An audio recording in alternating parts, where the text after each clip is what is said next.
Bon alors, est-il vraiment possible d'utiliser la version 6 de Midjourney avec un hack secret, une sorte de bug caché? Bah écoutez, c'est ce qu'on va voir, j'ai mené l'enquête pour vous, donc je vous montre ça sur mon écran, c'est parti.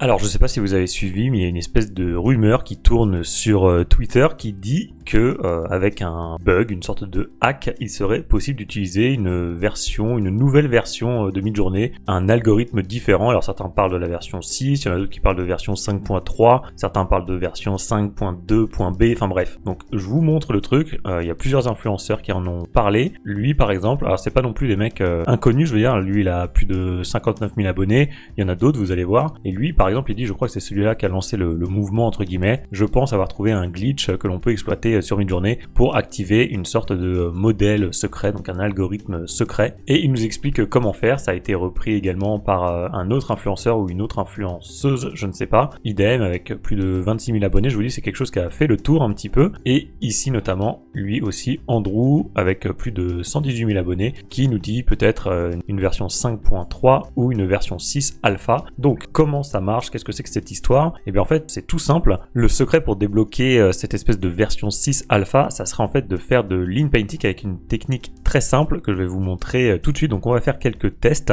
avec des prompts basiques que vous pourrez d'ailleurs tester de votre côté, d'ailleurs je vous demanderai de tester également pour voir ce que vous en pensez. Donc on va lancer un prompt basique comme ceci, donc un homme brun avec une barbe, paysage de plage avec une cabane de pêcheurs donnant sur la mer. On va utiliser le style RAW pour avoir un style un petit peu plus photoréaliste, et ensuite on va faire la manipulation. Donc je vais vous montrer la technique, elle est super simple, et surtout après on va faire le test pour voir s'il y a oui ou non une différence. Alors voici les images que j'ai obtenues. Bon bah jusque là rien de particulier, c'est des images générées avec la version 5.2, donc elles sont très belles, c'est pas le sujet. On va en upscale une et on va passer à la phase qui nous intéresse, c'est-à-dire le fameux hack qui permettrait d'accéder à une version nouvelle de Midjourney. Alors comment on fait? On clique sur Vary Region comme ceci pour pouvoir faire de l'inpainting, et ensuite l'astuce c'est de sélectionner avec le carré comme ceci, de sélectionner absolument toute l'image et de relancer exactement le même prompt. Puisqu'en fait la théorie derrière cette espèce de rumeur qui court, ça serait que l'inpainting utiliserait en fait un algorithme différent pour générer les images. Donc forcément si on sélectionne toute l'image,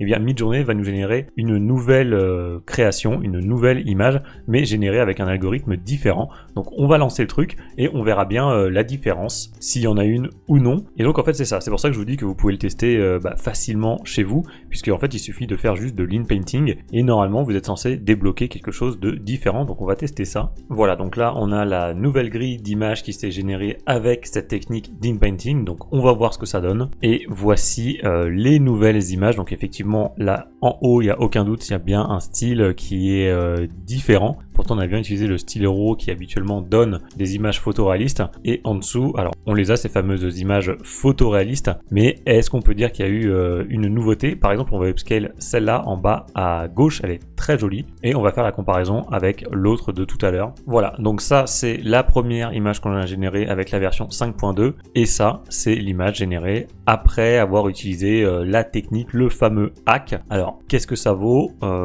C'est vrai que cette image là est de moins bonne qualité, je dirais, enfin elle est un petit peu plus floue, les couleurs, les contrastes sont un petit peu moins bons, alors que celle-là est plus chaleureuse, je dirais. Après, est-ce que ça veut dire que l'algorithme a changé? Ça, c'est autre chose, c'est une autre question. J'avais fait un autre test avec une image dans la neige, style arctique, comme ça, avec aurore boréale dans le ciel. Donc ça, c'est l'image classique en 5.2. Et ça, par exemple, c'est une des images que j'avais obtenues avec le fameux hack, soi-disant. Est-ce qu'il y a vraiment une différence entre les deux? Bon, moi, je suis pas convaincu. Tous les tests que j'ai faits, franchement, ne m'ont pas beaucoup convaincu. Et du coup, ce que j'ai fait, c'est que je suis allé demander directement, en fait, aux personnes les mieux placées, selon moi, pour me répondre, c'est-à-dire les modérateurs de Midjourney. Et voici du coup les réponses qu'ils m'ont apportées par rapport à ce bug lié à l'inpainting, enfin bug entre guillemets. Et malheureusement les réponses étaient très claires, donc j'ai demandé est-ce que vous pouvez me dire si le modèle utilisé pour l'inpainting est différent de la 5.2, et on m'a dit en fait ça dépend du modèle avec lequel vous utilisez l'inpainting,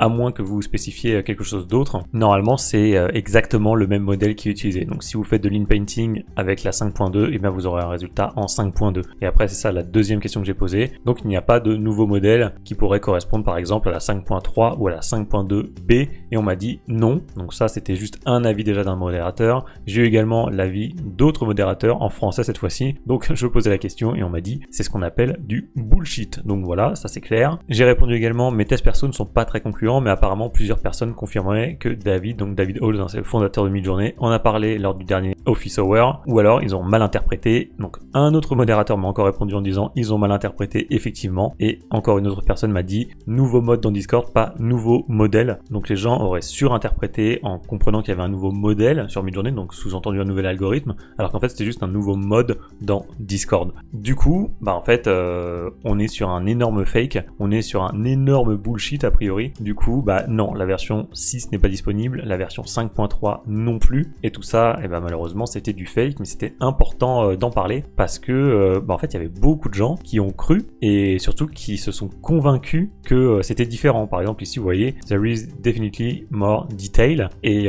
franchement il y en avait d'autres, hein. Il y en avait vraiment d'autres que j'ai vu. Ici par exemple, wow, radically different, donc vraiment les gens ont cru, enfin je sais pas si c'était une sorte d'hallucination collective, mais au final c'était un énorme fake, même si ça partait d'une bonne volonté, a priori c'était complètement faux, et donc voilà, l'in-painting ça ne change rien, mais c'est quand même curieux qu'il y ait eu tous ces gens qui aient cru à ça. Bon bah écoutez, dites-moi en commentaire si vous avez fait ce test ou non. Moi j'aimerais bien que vous essayiez de votre côté, que vous me disiez si oui ou non vous voyez une différence. Bon, a priori il devrait pas y en avoir, hein, puisque comme je vous l'ai dit, il n'y a pas du tout un algorithme différent lorsqu'on utilise l'in-painting, mais c'est quand même intéressant qu'il y ait cette espèce d'énorme hallucination collective et que ce soit autant répandu sur Twitter. Dans un autre registre, si jamais vous débutez sur Midjourney et que vous avez envie de progresser, sachez que j'ai créé une formation dédiée aux débutants, c'est le premier lien qui se trouve dans la description. C'est une formation qui vous accompagne de la création de votre compte Discord jusqu'à l'élaboration de vos prompts les plus élaborés. Donc si ça vous intéresse et que vous voulez progresser sur l'outil, premier lien en description. Et du coup, comme on a énormément parlé d'in-painting dans cette vidéo, eh bien sachez que j'ai créé un tuto sur le sujet, c'est celui qui s'affiche en plein milieu de votre écran. C'est je pense la fonctionnalité la plus utile sur Midjourney, moi je l'utilise tout le temps. Donc si vous ne la maîtrisez pas, regardez cette vidéo, ça vous sera hyper utile.